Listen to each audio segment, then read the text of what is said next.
Hello students, स्वागत है आप सभी का हमारे इस डेली ऑर्गेनिक यूट्यूब चैनल पे। और आज के इस वीडियो में हम देखेंगे 30 previous year questions on hydrocarbon specially from the aromatic compounds. तो इसके पहले हमने अल्केन, अल्कीन और अल्काइन के भी 30 प्रीवियस ईयर क्वेश्चंस कवर कर चुके हैं। जिन्होंने भी नहीं देखा है वो चैनल के ऊपर जाके देख सकते हैं। इसमें स्पेशल प्लेलिस्ट बनाई हुई है 30 प्रीवियस ईयर क्वेश्चंस, वहां पे आप देख सकते हैं। चलिए शुरू करते हैं एरोमेटिक कंपाउंड के 30 previous year questions. Okay, so first question is from AIMS 2019. Correct order of electrophilic substitution reaction is. अभी जैसे ही यहाँ पे बोला गया इलेक्ट्रोफिलिक सब्स्टिट्यूशन रिएक्शन, तो आपको समझ जाना चाहिए कि benzene generally shows electrophilic substitution reaction and very like बहुत कम वो एडिशन रिएक्शन दिखाते हैं। क्योंकि एडिशन रिएक्शन अगर दिखाना है बेंजीन को तो क्या हो जाता है, यहाँ पे एडिशन अगर होने लगा तो ये बॉन्ड टूट जाते हैं। ये बॉन्ड टूटने की वजह से यहाँ पे नॉन एरोमेटिसिटी आ जाती है, नॉन एरोमेटिसिटी। इसलिए बेंजीन जनरली सब्स्टिट्यूशन रिएक्शन दिखाता है जहां पे उसका एरोमेटिसिटी लूज नहीं होता है। इसलिए benzene shows electrophilic substitution reaction, not addition reaction. ये भी एक बहुत इंपॉर्टेंट पॉइंट हमें यहाँ पे पता होना चाहिए। तो इसलिए यहाँ पे पूछा जा रहा है कि इलेक्ट्रोफिलिक सब्स्टिट्यूशन रिएक्शन होते समय क्या ऑर्डर रहेगी, कौन सा ग्रुप बेटर रहेगा, ताकि यहाँ पे इलेक्ट्रोफिलिक सब्स्टिट्यूशन रिएक्शन अच्छे से होगा। अगर हम यहाँ पे देखेंगे तो CH3 इज ए प्लस आई, ये प्लस आई इफेक्ट दिखाने वाला ग्रुप है। उसके बाद OCH3 जो है वो है प्लस एम और we can say plus R. ये Cl जो है minus I and plus M दिखाता है। ओके, और ये जो CHO ग्रुप है ये इलेक्ट्रॉन विड्रॉइंग ग्रुप है, ये प्लस एम दिखाता है, राइट। तो फिर इलेक्ट्रोफिलिक सब्स्टिट्यूशन रिएक्शन तब अच्छा होता है जब रिंग एक्टिवेट हो जाती है। रिंग एक्टिवेट होना मींस अगर इसके ऊपर कोई ग्रुप है, जैसे कि हम अगर यहाँ पे एग्जांपल ले कि ये OH ग्रुप है, सपोज ये OH ग्रुप क्या करता है, अपने लोन पेयर यहाँ पे डोनेट करने लगता है। जब ये डोनेट करता है तो ऑर्थ्रो और पैरा पोजीशन पे ये इलेक्ट्रॉन डेंसिटी बहुत ज्यादा बढ़ जाती है। That is called activation of ring. Electron donate करने वाले ग्रुप बेंजीन रिंग को एक्टिवेट कर देते हैं, तो एक्टिवेशन ऑफ रिंग हो जाता है। तो इलेक्ट्रॉन डोनेट करने वाले ग्रुप कौन से यहाँ पे A और B है, और ये दोनों विड्रॉ करने वाले हैं, ये दोनों विड्रॉ करने वाले हैं। इसका मतलब A और B के अंदर रिंग एक्टिवेशन काफी ज्यादा अच्छा होगा। रिंग एक्टिवेशन जितना ज्यादा अच्छा होगा, इलेक्ट्रोफिलिक सब्स्टिट्यूशन उसमें उतना ज्यादा अच्छा होगा। क्योंकि इलेक्ट्रोफाइल जो आ रहा है उसको बेंजीन के ऊपर जितना ज्यादा इलेक्ट्रॉन डेंसिटी होगा, जिस पोजीशन पे ज्यादा इलेक्ट्रॉन डेंसिटी होगा वहां पे अटैक करने के लिए वो रेडी है ना। अगर वही हम अगर इलेक्ट्रॉन विड्रॉइंग ग्रुप वाला कोई एग्जांपल देखते हैं, जैसे कि मैं NO2 लेता हूं, तो ये क्या करेगा, इलेक्ट्रॉन अपने तरफ खींचेगा। उल्टा इलेक्ट्रॉन अपने तरफ खींचेगा तो फिर बेंजीन के ऊपर ऑर्थो और पैरा पोजीशन पे आप रेजोनेंस चेक करिए, फिनॉल, नाइट्रोबेंजीन, इनका रेजोनेंस चेक करिए, आपको ये दिखाई देगा। ये उल्टा बेंजीन के अंदर से इलेक्ट्रॉन डेंसिटी कम कर रहा है। Electron withdrawing group, electron withdrawing group is decreasing the electron density, means it is deactivating the ring. ये अगर डीएक्टिवेट कर रहा है रिंग को, एक्टिवेटिंग, ये डीएक्टिवेटिंग कर रहा है रिंग को, डीएक्टिवेट करेगा तो फिर इलेक्ट्रोफाइल जब आ रहा है तो वो सोच रहा है अरे यार यहाँ पे तो पॉजिटिव चार्ज है, मेरे पास भी पॉजिटिव चार्ज है, तो हम रिपेल हो जाएंगे। तो वो सिर्फ एक पोजीशन देखता है, मेटा। सो मींस इलेक्ट्रॉन विड्रॉइंग ग्रुप जो होते हैं वो डीएक्टिवेटिंग ग्रुप होते हैं, वो मेटा डायरेक्टिंग होते हैं। और इलेक्ट्रॉन डोनेटिंग ग्रुप जो होते हैं वो एक्टिवेटिंग लाइक इफेक्ट दिखाते हैं। एक्टिवेटिंग दिखाने के कारण ऑर्थो पैरा डायरेक्टिंग हो जाती है। तो इसलिए A और B में अच्छा एक्टिवेशन होगा। अभी हमको ये देखना है कि इन दोनों में ज्यादा एक्टिवेशन एनर्जी कौन, मींस एक्टिवेट कौन करता है। तो इसके लिए आप ये चार्ट आप अच्छे से करिए, जिससे आपका बहुत ज्यादा कॉन्सेप्ट क्लियर हो जाएगा। ये देख सकते हैं आप, सबसे ज्यादा एक्टिवेटिंग इफेक्ट कौन दिखा रहा है, यहाँ पे आप देखिए OCH3 यहाँ पे है, राइट, ये OCH3। उसके बाद अगर आप यहाँ पे ऑब्जर्व करते हैं CH3, ये आप स्क्रीनशॉट लेके रखिए, ये चार्ट आपको बहुत काम आएगा। अल्किल ग्रुप यहाँ पे, ये माइल्डली एक्टिवेटिंग है ना। उसके बाद अब अगर देखेंगे तो Cl देखो, Cl यहाँ पे जो है वो माइल्डली डीएक्टिवेटिंग है। और ये जो CHO ग्रुप है वो ऑलमोस्ट यहाँ पे अगर H होता तो इसी को हम कंसिडर करते हैं। तो इस तरह से ऑर्डर डिक्रीज हो जाती है। तो सबसे ज्यादा एक्टिवेटिंग कौन है, OR दैट इज B, उसके बाद अल्किल दैट इज A, उसके बाद Cl दैट इज C, और उसके बाद CHO that is D, BACD, option C is the correct answer for this question. बहुत इंपॉर्टेंट क्वेश्चन है, इस तरह के क्वेश्चन काफी ज्यादा पूछे जाते हैं, इसलिए मैंने इसका डिटेल एक्सप्लेनेशन दिया है। Please take the screenshot of this order so that it will be helpful for you. So now we are moving towards next question, that is question number 2 from JIPMA 2019. Question is very nice. During nitration of benzene the attacking electrophile is, देखिए अभी हमने देखा है कि electrophilic substitution reaction तो होगा benzene के ऊपर, तो ये बेंजीन का अगर मैं नाइट्रेशन करने जाऊंगा, है ना, तो क्या रिएजेंट्स हम यूज करते हैं? बेंजीन का नाइट्रेशन करना है तो concentrated H2SO4 and concentrated HNO3 करते हैं। ये दोनों एक दूसरे के साथ नाइट्रेटिंग मिक्सचर बनाते हैं। इसमें से ये जो सल्फ्यूरिक एसिड है ये अपना प्रोटॉन देके एसिडिक बिहेवियर शो करता है, और ये प्रोटॉन इससे खींच के बेसिक बिहेवियर करता है। इसके ऊपर भी एक बार क्वेश्चन आया था कि कौन एसिड एज एसिड एक्ट कर रहा है और कौन एज बेस एक्ट कर रहा है, इसलिए ये भी आपको इंफॉर्मेशन बहुत अच्छा ध्यान में रखना है। तो ये आप ऑब्जर्व कर सकते हैं, नाइट्रेशन ऑफ बेंजीन जब हो रहा है तो नाइट्रिक एसिड क्या कर रहा है, प्रोटॉन खींच रहा है, कहां से? H2SO4 से। तो प्रोटॉन ये खींच दूसरे से प्रोटॉन एब्स्ट्रैक्ट करने का कैपेसिटी किसके पास होता है? बेस के पास। और जो प्रोटॉन देता है वो कौन है? Acid. So acid is, sulphuric acid is acting as acid and nitric acid is acting as a base here. And यहाँ पे जब रेजोनेंस होके फाइनली स्टेबलाइज हो जाता है तो नाइट्रोनियम आयन मिलता है। So during nitration of benzene the attacking electrophile is NO2 electrophile, यहाँ पे देख सकते हैं आप। So this B is the correct answer for this question. Moving towards next, that is question number 3. Propine on passing through red hot copper tube forms. इसके पहले आपने alkyne chapter के अंदर भी देखा होगा, CH ट्रिपल बॉन्ड CH, इसका 3 मोल जब हम लेते हैं, है ना, हॉट, रेड हॉट, Fe और कॉपर ट्यूब जब लेते हैं तो क्या होता है? ट्राइमराइजेशन होके हमें बेंजीन मिलता है। This is the same reaction, just instead of ethyne we have taken propyne. यहां पे देख सकते हैं आप, प्रोपाइन की 3 मॉलिक्यूल लिए हुए हैं। This is also called a trimerisation reaction. This is also called trimerisation reaction. Red hot copper tube बोलिए या रेड हॉट Fe ट्यूब बोलिए, वन एंड द सेम। लेकिन यहाँ पे जो प्रोडक्ट मिलता है इसका एक कॉमन नेम है, दैट इज मेसेटिलिन। ये आपको याद रखना है, मेसेटिलिन, भूलना मत। ये हम अल्डिहाइड चैप्टर में भी, अल्डोल कंडेंसेशन, कीटोल कंडेंसेशन में भी ये प्रोडक्ट हम मिलाने वाले हैं, वहां पे भी हम देखेंगे इसको। ओके, तो चलिए, C is the correct answer for this question. Moving towards next, that is question number 4.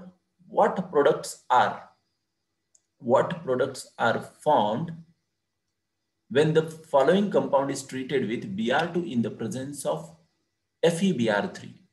देखिए ये वाला कंपाउंड दिया हुआ है जिसके ऊपर हम क्या करने वाले हैं? ब्रोमिनेशन करने वाले हैं। Bromination in the presence of FeBr3। तो यहाँ पे ब्रोमिनेशन अगर करना है तो ये रिंग को, ये दोनों ग्रुप रिंग को एक्टिवेट करते हैं और ये ऑर्थो और पैरा पोजिशन एक्टिवेट करते हैं। तो ऑर्थो पोजिशन कौन सी है, उनको मैं ब्लू से इंडिकेट करता हूं। This is ortho for both, this is ortho for, no, this is ortho for only one. तो ये दोनों के लिए ऑर्थो ये ब्लू वाला है। ये रेड वाला जो है एक के लिए ऑर्थो है और एक के लिए पैरा है। ये एक के लिए ऑर्थो है, एक के लिए पैरा है। और यहाँ पे जो येलो वाला मैंने मार्क किया है ये दोनों के लिए मेटा है। तो ये दोनों ग्रुप ऑर्थो पैरा डायरेक्टिंग है, तो मेटा पे तो बिल्कुल भी अटैक नहीं होगा। ये जो मेटा है यहाँ पे बिल्कुल भी अटैक नहीं होगा। लेकिन दोनों ग्रुप ऑर्थो पैरा डायरेक्टिंग है तो रेड वाले तो बहुत ही अच्छा एक्टिवेट हो गए।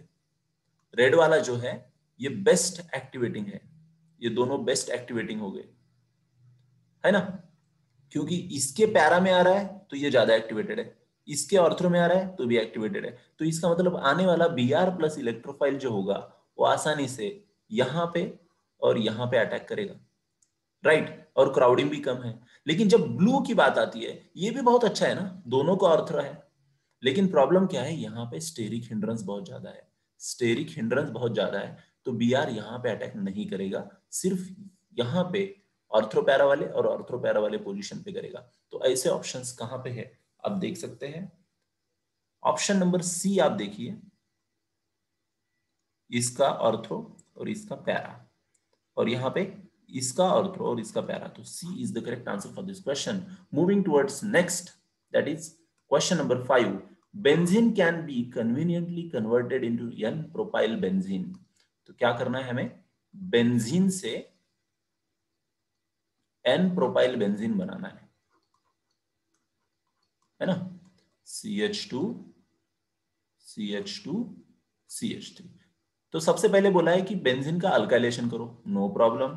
CH3 CH2 CH2 Cl alkylation करना है तो फ्रीडल क्राफ्ट अल्काइलेशन करना पड़ता है इन प्रेजेंस ऑफ AlCl3, हो सकता है, this is possible, right. AlCl3 आएगा, Cl को लेके जाएगा, यहाँ पे प्लस चार्ज आएगा, ये जाके इलेक्ट्रोफाइल बोल के यहाँ पे ऐड करेगा।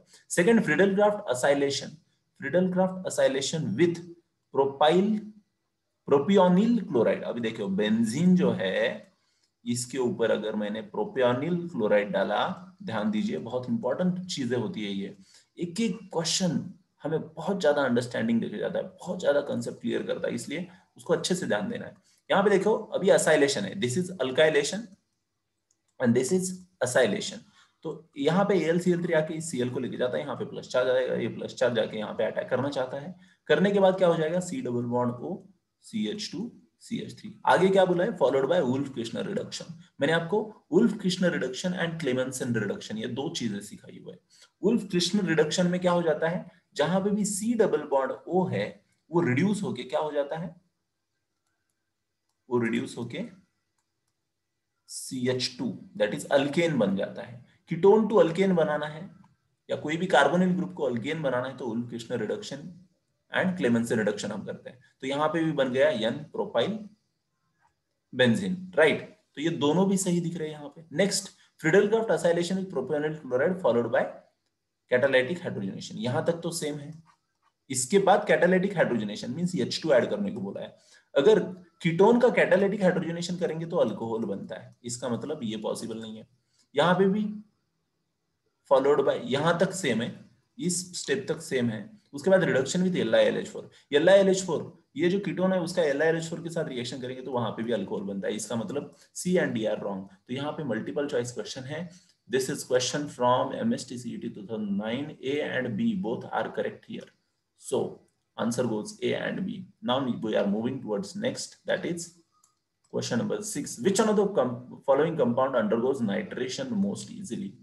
नाइट्रेशन, नाइट्रेशन अभी हमने देखा कि nitration is electrophilic substitution reaction. अगर बेंजीन होगा या टोलिन होगा या बेंजोइक एसिड होगा या नाइट्रोबेंजीन होगा, तो कब नाइट्रेशन अच्छा होगा।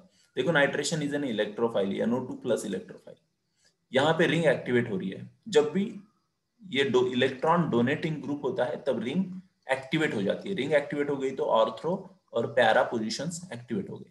यहाँ पे रिंग डीएक्टिवेटिंग क्योंकि ये इलेक्ट्रॉन विड्रॉइंग ग्रुप है, यहाँ पे इलेक्ट्रॉन विड्रॉइंग ग्रुप है, डीएक्टिवेटिंग हो गई, ये तो रेफरेंस है। तो इलेक्ट्रॉन डोनेटिंग ग्रुप जहां पे भी होगा वहां पे नाइट्रोजन अच्छा होगा, इसका मतलब B is the correct answer for this question. Moving towards next, that is question number 7, the correct sequence of reaction to be perform to convert benzene into metabromoaniline is. देखिए बेंजीन से क्या करना है हमको, यह है बेंजीन, इसको क्या करना है हमको, एक सेकेंड मैं इसको ऊपर लेता हूं, यह है बेंजीन, इसका हमें बनाना है मेटा ब्रोमोएनिलीन। क्या बात है। तो सबसे पहले तो हमें क्या करना पड़ेगा, मेटा पोजीशन पे अगर ब्रोमीन को भेजना है तो पहले उसका नाइट्रेशन करना पड़ेगा, इसको हम पहले नाइट्रेशन करते हैं। ए और बी ऑप्शन सही है, क्योंकि डायरेक्ट ब्रोमिनेशन करोगे तो मेटा पे ही जाएगा, ये क्या गारंटी है, इसलिए पहले मैं ब्रोमिनेशन नाइट्रेशन चूज करूंगा। तो कॉन्सेंट्रेटेड HNO3 और H2SO4, HNO3, ओके, ये चूज करूंगा तो NO2 इलेक्ट्रोफाइल जाके यहां पे आ जाएगा, यहां पे आ गया NO2 इलेक्ट्रोफाइल। अभी ये जो नाइट्रेशन हो गया उसके बाद मैं क्या करूंगा, बोलूंगा ब्रोमीन आ जाओ मेटा पोजीशन पे, पहले अटैक मारो, तो ब्रोमिनेशन करूंगा तो मेटा पोजीशन पे ब्रोमीन आ जाएगा। उसके बाद मैं क्या बोला हूँ, yes seems to be this answer is correct. उसके बाद रिडक्शन, अगर मैं अभी इसका नाइट्रोबेंजीन मेटा ब्रोमो नाइट्रोबेंजीन का अगर मैं रिडक्शन करूंगा तो नाइट्रो ग्रुप रिड्यूस होके एनिलीन हो जाएगा। आप इस रिएक्शन को अच्छे से यहाँ पे देख सकते हैं। दिस इज बेंजीन है, उसका हमने नाइट्रेशन किया, नाइट्रेशन करने के बाद NO2 आ गया, उसका ब्रोमिनेशन किया, ब्रोमिनेशन करने के बाद मेटा पोजीशन पे ब्रोमीन गया। अभी उसका रिडक्शन करेंगे तो हमें मिल गया meta bromo aniline. C is the correct answer for this question. Moving towards next, that is question number 8। Most likely protonation site in the following molecule is. बहुत अच्छा क्वेश्चन है, कंसेप्चुअल जनरल ऑर्गेनिक केमिस्ट्री का ये question है। अगर आप यहाँ पे देखेंगे प्रोटोनेशन कहां पे होगा ऐसा पूछा गया है। अगर मैंने सपोज यहाँ पे प्रोटोनेशन, यहाँ पे पोलराइजेशन हो गया, यहाँ पे H+ को भेज दिया तो यहाँ पे क्या हो जाएगा, पाई अल्टरनेट पाई जो था ये कॉन्जुगेशन चला जाएगा। यहाँ पे भी प्रोटोनेशन किया तो कॉन्जुगेशन चला जाएगा, यहाँ पे भी प्रोटोनेशन किया तो कॉन्जुगेशन चला जाएगा। इसका मतलब रिंग उल्टा नॉन एरोमेटिक बनने लगी, है ना, लेस कॉन्जुगेशन होने लगेगा, अनस्टेबल बनने लगेगी। तो सिर्फ ये साइट है जहां पे कॉन्जुगेशन होना चाहिए, प्रोटोनेशन होना चाहिए। लेकिन अभी 1 पे होना चाहिए या 2 पे होना चाहिए, वो भी और एक इंपॉर्टेंट चीज है। बहुत इंटरेस्टिंग सवाल है ये, बहुत अच्छा सवाल है। अगर मैंने सपोज पोलराइजेशन इस साइड कर दिया तो प्रोटोनेट इस साइड हो जाएगा और प्लस चार्ज इधर आ जाएगा, है ना। तो इस साइड अगर प्रोटोनेट हो गया तो ये रिंग नॉन एरोमेटिक ही रहने वाली है, क्योंकि H+ इधर आ जाएगा, है ना। और सिर्फ पोलराइजेशन जैसे ही हो जाएगा तो यहाँ पे माइनस चार्ज आ जाएगा, तो टोटल डीलोकलाइजेबल इलेक्ट्रॉन 8 हो जाएंगे, तो ये रिंग एंटी एरोमेटिक भी बिहेव करेगी। अगर पोलराइजेशन मैंने इस साइड किया तो फिर आने वाला H+ जो है वो 1 पे जाएगा और यहाँ पे पॉजिटिव चार्ज आ जाएगा। यहाँ पे पॉजिटिव चार्ज आने से क्या हो रहा है ना, देखिए पाई अल्टरनेट प्लस चार्ज, तो ये रिंग पूरी एरोमेटिक हो रही है। If ring is getting aromatic due to protonation, this whole compound is becoming stable. Protonation at C1 is the best. That's why this is very interesting question. Question is from WBJE 2014. Next, we are moving towards question number 9. The free radical. This is benzyl free radical. ये benzene है, benzene के ऊपर जब CH2 लगता है तो benzyl बोलते हैं, उसके ऊपर एक फ्री रेडिकल है। बहुत इंटरेस्टिंग है बिकॉज इट हैज, तो नीट 2013 का एक क्वेश्चन है। यहां पे अगर देखेंगे तो आप ये बेंजीन का अगर इसका हम ऑर्बिटल डायग्राम निकालते हैं तो कुछ इस तरह से दिखता है। ओके, तो ये है p ऑर्बिटल्स, 1 2 3 4 5 6 7, ये p ऑर्बिटल्स है। तो रिंग के अंदर p ऑर्बिटल कितने हैं, 6 है। तो इसका मतलब 6 पाई इलेक्ट्रॉन, ये 6 पाई इलेक्ट्रॉन और 6 p ऑर्बिटल है। इसका मतलब ये रिंग तो एरोमेटिक है, इसी के कॉन्जुगेशन में ये है। This pi electron and free radical, this p orbital and free radical are in conjugation with this benzene. अगर ये नहीं होता तो भी बेंजीन एरोमेटिक रहता। तो ये आने से सिर्फ कॉन्जुगेशन बढ़ा हुआ है। तो टोटल इस फ्री रेडिकल में कितने p ऑर्बिटल और कितने अनपेयर, ये पूरा बेंजाइल फ्री रेडिकल में कितने p ऑर्बिटल और कितना अनपेयर्ड इलेक्ट्रॉन है ये पूछा हुआ है। ये एरोमेटिक है या नहीं है, एरोमेटिक तो है ही, because the ring has a 6 pi electrons and 6 unpaired electrons and 6 p orbital. So ring is aromatic, this compound is aromatic. But overall in conjugation, how many like p orbital and unpaired electrons are there? So we can say 7 p orbital and 7 unpaired electrons are taking part in this conjugation. This question is very clear. Many places the confusion has been created that कि यहाँ पे aromatic है या नहीं है, तो ये 6 है, या बहुत जगह पे ये भी आंसर इसका दिया हुआ है।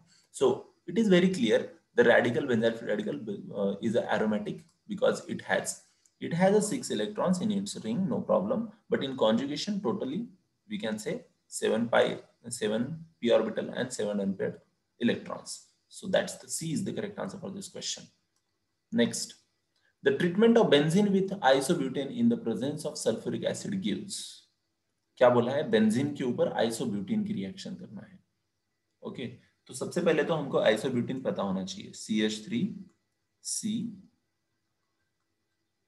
CH3 double bond CH2, this is isobutene.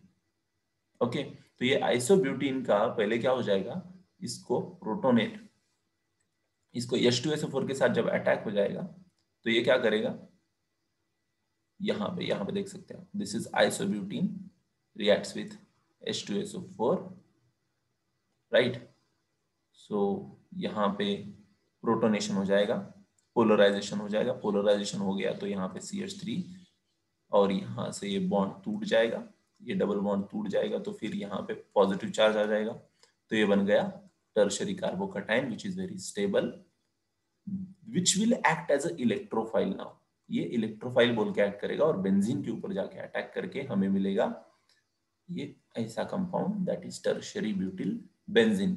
AIIMS 2013 का क्वेश्चन है, B is the correct answer for this question. Moving towards next, which one of the following will not undergo Friedel-Crafts reaction easily? कौन ऐसा है जो Friedel-Crafts reaction अच्छे से नहीं देता है? देखिए क्यूमिन है, क्यूमिन क्या होता है भाई, बेंजीन के ऊपर, आइसोप्रोपिल बेंजीन को क्यूमिन बोलते हैं, बेंजीन के ऊपर ये कुछ ऐसा हो तो ये भी प्रोटॉन डोनेट करने वाला ग्रुप है। झाइलिन क्या होता है भाई, ये देखो झाइलिन ये ऐसा होता है, ऑर्थ्रोझाइलिन में ड्रॉ करता हूं, दिस इज झाइलिन, ये भी इलेक्ट्रॉन डोनेट कर रहे हैं। नाइट्रोबेंजीन ये ऐसा होता है, ये NO2, ये इलेक्ट्रॉन विड्रॉ कर रहा है, ये स्पेशल है, ये डोनेट कर रहा है, ये डोनेट कर रहा है, ये विड्रॉ कर रहा है। टॉलिन क्या होता है, बेंजीन के ऊपर जब एक CH3 लग जाता है तो उसको टॉलिन बोलते हैं, तो ये भी डोनेट कर रहा है। तो यहाँ पे एक ही ऐसा ग्रुप है nitrobenzene which is withdrawing electron, which withdraws electron deactivates the ring, which deactivates ring, that doesn't allow electrophilic substitution to happen more easily. So nitrobenzene is the correct answer, which actually electron withdrawing group which deactivates the ring.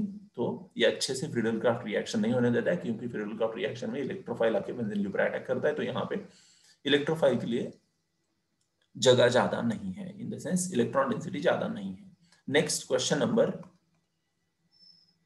12, some meta directing substituents in aromatic substitution are given, तो ये सब Meta directing है ऐसा उनका कहना है। Which one is most deactivating, इनमें भी ज्यादा डीएक्टिवेटिंग कौन है? अब भी तो प्रॉब्लम हो गया, अभी तक सिर्फ डीएक्टिवेटिंग और एक्टिवेटिंग ढूंढने के लिए था, लेकिन अब ये क्वेश्चन कैसा है, ये बोलता है कि जो भी चार दिए हैं उनमें ज्यादा डीएक्टिवेशन और एक्टिवेशन किसका है। तो फिर यहाँ पे आपको इलेक्ट्रॉन विड्रॉइंग इफेक्ट का ऑर्डर याद होना जरूरी है। जितना आपको जैसे -I इफेक्ट के अंदर इलेक्ट्रॉन विड्रॉइंग का ये ऑर्डर सीखा था आपने, ना फरहान, ना ऋतिक, ना हीरालाल, ना ओमपुरी वगैरह वगैरह जो मैंने सिखाया था आपको, वही ऑर्डर आपको यहाँ पे यूज करना है। तो देखिए सबसे ज्यादा इलेक्ट्रॉन विड्रॉइंग इफेक्ट कौन दिखाता है, ये NO2, ये इधर है, उसके बाद ये SO3H, ये इधर है, उसके बाद साइनाइड, ये इधर है, COH इधर है। तो सबसे पहला किसको आया प्रायोरिटी, ये NO2 को। So D is the correct answer for this question. So please take the screenshot, keep this order with you and solve such type of questions whenever it comes. Next, moving towards question number 13. To get DDT, chlorobenzene has to react with which one of the following compound in the presence of concentrated sulfuric acid? के CET 2013 का एक question है। ये question ideally alkyl halide chapter से है, लेकिन electrophile का attack यहाँ पे जैसे एक्टिवेटिंग डीएक्टिवेटिंग का कंसेप्ट यहाँ पे हमने सीखा हुआ है, इसलिए ये क्वेश्चन यहाँ पे भी आ चुका है। सो डोंट गेट कंफ्यूज, ये तो रिएक्शन हमने पढ़ा नहीं, it is taken in the reference of activating deactivating. जैसे कि अभी क्लोरोबेंजीन का पैरा पोजीशन काफी ज्यादा एक्टिवेटेड होता है, तो जो अटैक होने वाला है इलेक्ट्रोफाइल का वो पैरा पोजीशन पे होगा, इसलिए रिएक्शन दिया गया है। जैसे डीडीटी, डीडीटी क्या होता है, डाइक्लोरो डाइफिनाइल ट्राइक्लोरो इथेन, क्या डाइक्लोरो, ये भी इंपॉर्टेंट है, डाइक्लोरो लिख लीजिए आप, डाइफिनाइल ट्राइक्लोरो इथेन, यहां पे देखो डाइक्लोरो डाइफिनाइल ट्राइक्लोरो इथेन। तो इसका लॉन्ग फॉर्म भी पूछा जाता है एग्जाम में, सीईटी एग्जाम में काफी बार क्वेश्चन आ चुका है। ओके, तो ये कैसे बना, chlorobenzene has to react with which, तो ये जो है, ये जो क्लोरोबेंजीन है वो किसके साथ रिएक्ट करेगा, तो ये क्लोराल के साथ रिएक्ट करेगा। क्लोराल क्या होता है आपने ये पता है, CH2 double bond CH3 C double bond OH aldehyde है। अल्डिहाइड के तीनों भी हाइड्रोजन को Cl से रिप्लेस कर दो, इसको बोलते हैं क्लोराल। जब क्लोरोबेंजीन की क्लोराल के साथ रिएक्शन होती है, क्या है, क्लोरोबेंजीन की क्लोराल के साथ रिएक्शन होती है, इसी को क्लोराल का ही दूसरा नाम है ट्राइक्लोरोएसिटल्डिहाइड। ट्राइक्लोरोएसिटल्डिहाइड, जब क्लोरोबेंजीन रिएक्ट होता है ट्राइक्लोरोएसिटल्डिहाइड से, इट गिव्स DDT, याद रखिए। So D is the correct answer for this question. Moving towards next, that is question number 14, which one of the following is not used in the Friedel Crafts reaction. देखिए यहाँ पे phenyl एसिटेनोलाइड है, ये है phenyl, ये है एसिटेनोलाइड, ओके, ये है ब्रोमोबेंजीन, ओके, ये है बेंजीन। बेंजीन को तो एक्सक्लूसिवली यूज किया जाता है, तो ये तो कट गया आंसर। क्लोरोबेंजीन, ये क्लोरोबेंजीन ब्रोमोबेंजीन भी क्या है, अर्थ्रोपैरा डायरेक्टिंग है, लेकिन डीएक्टिवेटिंग है, लेकिन अर्थ्रोपैरा डायरेक्टिंग है। ये थोड़ा एक्सेप्शनल होता है, आपको पता है ना हैलोजेंस का एक्सेप्शंस। तो ये भी नहीं देंगे और ये भी नहीं देंगे, बचा ही एक ऑप्शन हमारे को सोचने के लिए। ये भी मॉडरेटली एक्टिवेटिंग रिंग है, लेकिन यहाँ पे क्या हो जाता है, AlCl3 के प्रेजेंस में ये एसिटेनिलाइड क्या करता है, प्रेसिपिटेट आउट हो जाता है। क्या हो जाता है, पीपीटी देने लगता है, प्रेसिपिटेट आउट होने लगता है और कॉम्प्लेक्स बना लेता है। और ये स्टेरिक हिंड्रेंस भी एक अनदर रीजन यहाँ पे, स्टेरिक हिंड्रेंस की वजह से भी एसिटेनिलाइड अच्छे से फ्रीडल-क्राफ्ट रिएक्शन नहीं देता है, इसलिए A is the correct answer for this question. Moving towards next, that is question number 15, which one of the following is aromatic. सबसे पहले तो हमको ये ड्रॉ करके देखना पड़ेगा। साइक्लोपेंटा डाइइनाइल कटायन कैसा होता है भाई, साइक्लोपेंटा डाइइनाइल कटायन, ये है साइक्लोपेंटा डाइइनाइल कटायन। डाइइनाइल बोला है तो 2 बार डबल बॉन्ड दीजिए, कटायन बोला है तो प्लस चार्ज दीजिए। उसके बाद साइक्लोऑक्टाटेट्राइन, ये तो बहुत आसान है और बहुत इंपॉर्टेंट है। इसके बाद इसके अंदर जेईई एडवांस के अंदर भी एक बार क्वेश्चन पूछा गया था, है ना, ये है साइक्लोऑक्टाटेट्राइन। उसके बाद साइक्लोहेप्टाट्राइन, ये लो साइक्लोहेप्टाट्राइन, ये है साइक्लोट्राइन बोला है तो 3 बार डबल बॉन्ड, है ना, साइक्लोहेप्टाट्राइन। फिर से साइक्लोहेप्टाट्राइइनाइल कटायन, ये है साइक्लोहेप्टाट्राइइनाइल कटायन, ये ट्राई और ये कटायन। अगर आप यहाँ पे ऑब्जर्व करेंगे तो ये है 4 पाई इलेक्ट्रॉन्स, यहाँ पे 8 पाई इलेक्ट्रॉन्स, यहाँ पे 6 pi electron but no conjugation, यहाँ पे कॉन्जुगेशन नहीं है, यहाँ पे 6 पाई इलेक्ट्रॉन कॉन्जुगेशन है। 4 पाई इलेक्ट्रॉन है तो ये नॉन एंटी एरोमेटिक हो गया, एंटी एरोमेटिक। 8 पाई इलेक्ट्रॉन है लेकिन ये क्वार्ट है, साइक्लोऑक्टाटेट्राइन। आपको बताया था कि क्वार्ट क्या होता है, नॉन, ये प्लेनर दिखता है लेकिन ये है नहीं, ये नॉन प्लेनर बन जाता है अपने आप और ये नॉन एरोमेटिक बन जाता है, ऑटोमेटिकली नॉन एरोमेटिक बन जाता है। जेईई एडवांस का एक क्वेश्चन भी था। नेक्स्ट साइक्लोपेंटा ट्राइन, ट्राइन में क्या हो जाता है, यहाँ पे कॉन्जुगेशन ही नहीं है, कॉन्जुगेशन नहीं है तो ये नॉन एरोमेटिक बन गया। अभी यहाँ पे कॉन्जुगेशन भी है और साइक्लिक भी चेन है और 6 पाई इलेक्ट्रॉन भी है, इसका मतलब D is the correct answer for this question. Next moving towards question number 16, AFMC 2012 का ये क्वेश्चन है, identify the compound C in the following sequence of reaction.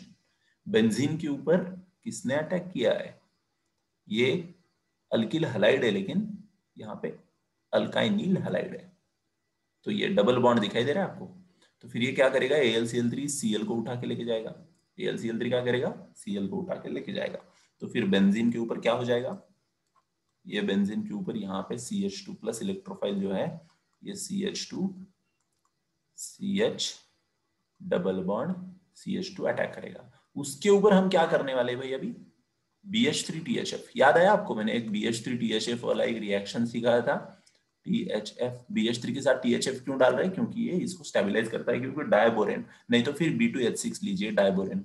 This is called hydroboration oxidation, याद आया, hydroboration oxidation anti Markovnikov rule से होता है in the presence of H2O2। तो फिर एंटी मार्कोनिकॉफ रूल से हो रहा है, तो अभी जो OH माइनस जाने वाला है यहाँ से, वो कहाँ पे जाएगा, हेड एस, ये हाइड्रेशन का टेक्निक है राइट, HOH ऐड करने का।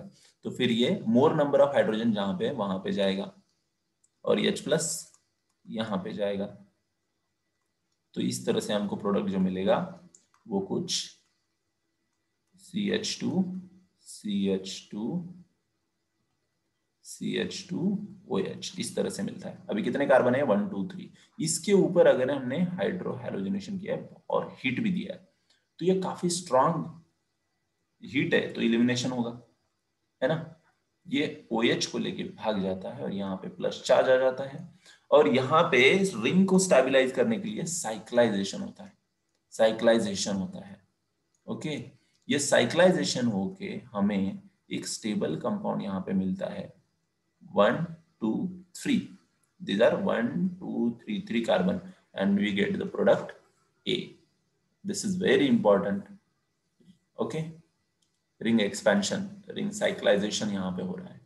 So A is the correct answer for this question. Moving towards next, that is question number 17. By passing excess Cl2 in boiling toluene, toluene के अंदर Cl2 डालना है, ये है toluene, इसके अंदर आपने क्या किया? Cl2 डाल दिया. Which one of the following compound is exclusively fired? अरे ये क्या करता है, बोलता है ये जो डबल बॉन्डेड कार्बन को हाइड्रोजन अटैच है ये तो काफी ज्यादा स्ट्रांगली अटैच है, इसको हिलाने से अच्छा मैं क्या करता हूं, ये सिंपल सिंपल वाले CH3 के ऊपर जो हाइड्रोजन है इनको सबको मैं निकाल देता हूं. तो एक्सेस है, एक सबसे इंपॉर्टेंट बात है कि यहाँ पे एक्सेस है, तो फिर जितने भी हाइड्रोजन है वो सब रिप्लेस मार देता है, CCl3 बना देता है. So D is the correct answer for this question. Moving towards next question number 18. Acylation of benzene to produce aliphatic aromatic ketone. देखो असाइलेशन ऑफ बेंजीन बोला है, कभी भी क्वेश्चन को देख के डरने का नहीं, आराम से क्या बोला है वो देखने का. असाइलेशन ऑफ बेंजीन बोला है तो पहले बेंजीन निकालो, उसके बाद असाइलेशन बोला है तो असाइलेशन हम कैसे कैसे करते हैं, असाइल क्लोराइड से भी करते हैं या अनहाइड्राइड से भी करते हैं. ये सब कंसेप्ट क्लियर रहेंगे ना, बहुत मजा आता है ऑर्गेनिक केमिस्ट्री में. इन दोनों में से कोई भी यूज करो. तो असाइलेशन में अभी इससे करता हूं. तो अभी क्या हो जाएगा इसमें, जब आप इधर देखोगे तो आपको समझ में आ जाएगा कि ये जो असाइलेशन ऑफ बेंजीन है तो इसमें असाइल इलेक्ट्रोफाइल बना है, ये जाके अभी क्या करेगा, बेंजीन के ऊपर अटैक मारेगा. बेंजीन के ऊपर अटैक मारेगा तो आपको जो प्रोडक्ट मिल रहा है वो कैसा मिल रहा है, यहाँ पे C double bond O CH3. तो ये बन गया aliphatic aromatic ketone. This is aliphatic, this is aromatic ketone. तो ये कौन सा रिएक्शन है, इन प्रेजेंस ऑफ AlCl3 होता है, तो फ्रीडल क्राफ्ट रिएक्शन है. So AME 2012 का एक क्वेश्चन था, question number 18. Option D is the correct answer for this question. Now we are moving towards next, that is question number 19. Ethyl benzene cannot be prepared by.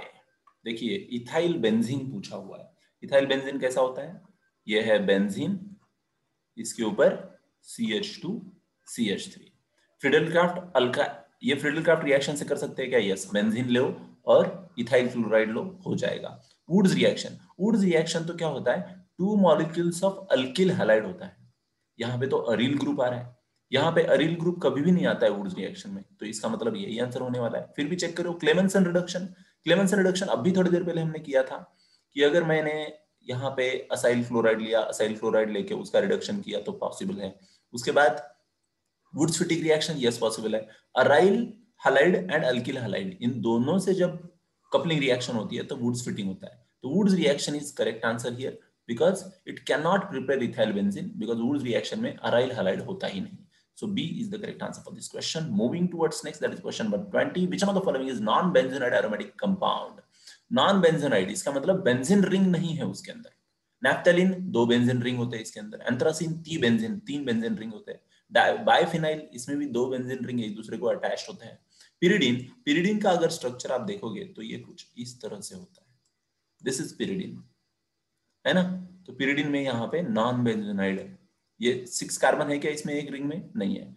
तो आपको mostly ये questions अलग अलग options करके हर साल पूछे जाते हैं अलग अलग, जैसे कि कभी पिरिडीन डाला जाता है, कभी ट्रोपोलॉन डाला जाता है, कभी अजुलिन, कभी फ्यूरॉन, कभी थायाजाइन. इसलिए ये सब आपके पास लिस्ट रखिए कि दीज आर नॉन बेंजीन. अगर आपको स्ट्रक्चर पता है तो बात ही अलग है, लेकिन almost this kind of questions comes with different option.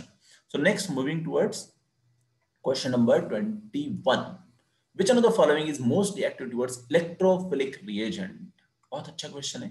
Electrophilic reagent की तरफ कौन सबसे अच्छा इलेक्ट्रोफिलिक रिएक्शन देगा. देखो यहाँ पे OCH3 है, CH3 तो सब में कॉमन है, तो हम इन जो भी कॉमन नहीं है उसकी तरफ देखते हैं. OCH3 OH NHCOCH3 और CH2H। इसमें अगर सबसे ज्यादा इलेक्ट्रॉन डोनेटिंग ग्रुप कौन है देखेंगे तो ये आता है, उसके बाद ये भी इलेक्ट्रॉन डोनेटिंग है, उसके बाद ये मॉडरेटली एक्टिवेटिंग ग्रुप है।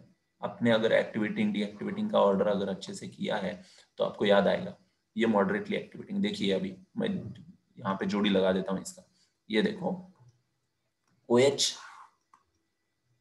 OCH3, उसके बाद NHCOCH3 कहाँ गया, NHCOCH3, ये है NHCOCH3, और ये तो CH2 मींस अल्किल के ऊपर OH है, तो हमको ऑलमोस्ट माइल्डली एक्टिवेटिंग में देखना पड़ेगा इसको। तो सबसे ज्यादा रिएक्टिव कौन रहेगा, सबसे ज्यादा डोनेटिंग जो करेगा वो सबसे ज्यादा रिंग को एक्टिवेट करेगा। जितना ज्यादा रिंग एक्टिवेट हो जाएगी उतना अच्छा इलेक्ट्रोफाइल आके वहां पे अटैक करेगा, इसके कारण B is the correct answer. Okay, moving towards next, that is question number 22। AFMC 2010 का क्वेश्चन है। देखिए CaC2 कैल्शियम कार्बाइड का हाइड्रोलिसिस हमने सीखा है कौन से चैप्टर में, अल्काइन चैप्टर में, प्रिपरेशन ऑफ अल्काइन में सीखा हुआ है। कैल्शियम कार्बाइड का हाइड्रोलिसिस करते तो अल्काइन बनता है। इसके अंदर हॉट आयरन ट्यूब, अब भी देखा था, इसका ट्राइमराइजेशन करेंगे तो बेंजीन बनता है, राइट। इसके अंदर अल्काइलेशन करेंगे, बेंजीन का अगर अल्काइलेशन फ्रीडलक्राफ्ट अल्काइलेशन करेंगे तो टॉलिन बनता है। B is the correct answer for this question. Moving towards next, that is question number 23. Benzene does not undergo addition reaction easily because हमने फर्स्ट क्वेश्चन में ही इसका थ्योरी डिस्कस किया था। बेंजीन अगर एडिशन रिएक्शन देगा ना क्या हो जाएगा, ये देखो अगर ये डबल बॉन्ड है ये टूट गया, यहाँ पे इलेक्ट्रोफाइल आया, यहाँ पे न्यूक्लियोफाइल आया, तो यहाँ पे बेसिकली हो क्या रहा है, एरोमेटिसिटी लूज कर रहा है। तो डज नॉट अंडरगो रिएक्शन, ये आसानी से अपनी एरोमेटिसिटी क्यों लूज करेगा, अनस्टेबल क्यों बनेगा, वो अपना रेजोनेंस प्रिजर्व करके रखना चाहता है। Resonance stabilization system is to be preserved, इसलिए वो एरोमेटिसिटी नहीं दिखाता, मींस अपना एडिशन रिएक्शन नहीं दिखाता। Next, moving towards next, that is 24. The chemistry of benzene is characterized by which of the following reaction? अभी कब से हम वही डिस्कस कर रहे हैं कि बेंजीन किस टाइप के रिएक्शंस दिखाता है। वो एडिशन रिएक्शन नहीं दिखाता, क्योंकि मोस्टली नहीं दिखाता, बहुत स्पेशल कंडीशन में दिखाता है क्योंकि उसका एरोमेटिसिटी लूज हो रहा है। इलिमिनेशन रिएक्शन, इलिमिनेट करने के लिए बेंजीन के पास है कुछ है ही नहीं। Polymerization reaction, yes polymerization reaction बहुत डिफिकल्ट है, पॉसिबल नहीं है यहाँ पे बॉन्ड तोड़ना, डबल बॉन्ड को तोड़ना करना। ओके, पॉलीमराइज तो नहीं हो सकता क्योंकि ये रिंग है। उसके बाद substitution reaction, yes possible है, electrophilic substitution reaction, benzene shows electrophilic substitution reaction. D is the correct answer for this question. Moving towards next, that is question number 25. The final product formed in this reaction is, देखिए ये है toluene, toluene के ऊपर KMnO4 डाला, KMnO4 क्या करता है, ये KMnO4 जाके इन सब हाइड्रोजन को ऑक्सीडाइज करने लगता है।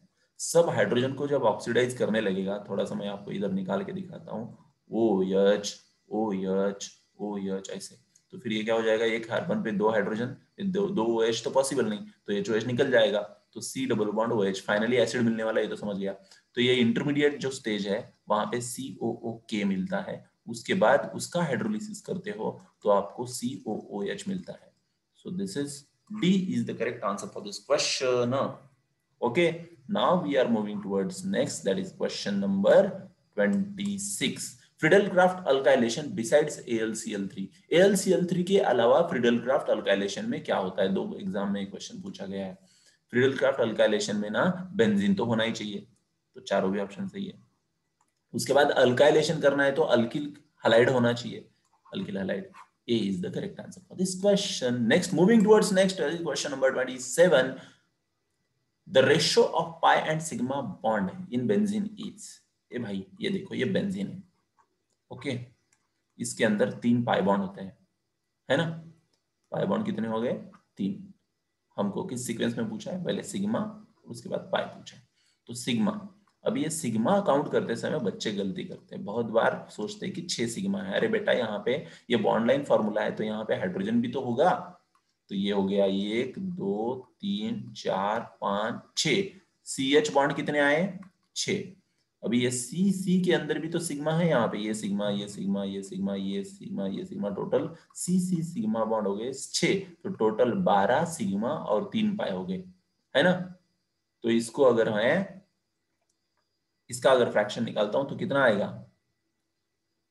पहले कितना पूछा है? पाई पाई पहले पूछा है, तो पाई अगर मैं एक कंसिडर करता हूं तो 3 4 12 हो गया, 1:4 प्रोपोर्शन आएगा, 1:4 आंसर है इधर, तो हो गया option A is the correct. Moving towards next, which of this is not true for benzene, benzene के लिए क्या सही नहीं है? It forms only one type of monosubstituted product, बराबर है, वो एक ही टाइप का देगा, क्यों तो बेंजीन के कौन से भी पोजीशन पे अगर सपोज Cl गया तो उसका नाम क्लोरोबेंजीन ही रहने वाला है। Next, these are three, there are 3 carbon carbon single bond, गलत है, कितने कार्बन कार्बन डबल बॉन्ड है? सिंगल बॉन्ड है 6 है, 3 कार्बन कार्बन डबल बॉन्ड, ये बराबर है, लेकिन ये गलत है ना, तो फिर ये हो सकता है यही, heat of hydrogen of benzene is less than the theoretical value, बराबर है क्योंकि रेजोनेंस है उसमें। The bond angle between the carbon carbon bond is 120, ये इसमें भी गलती है, तो B is the correct answer for this question. Okay, moving towards next,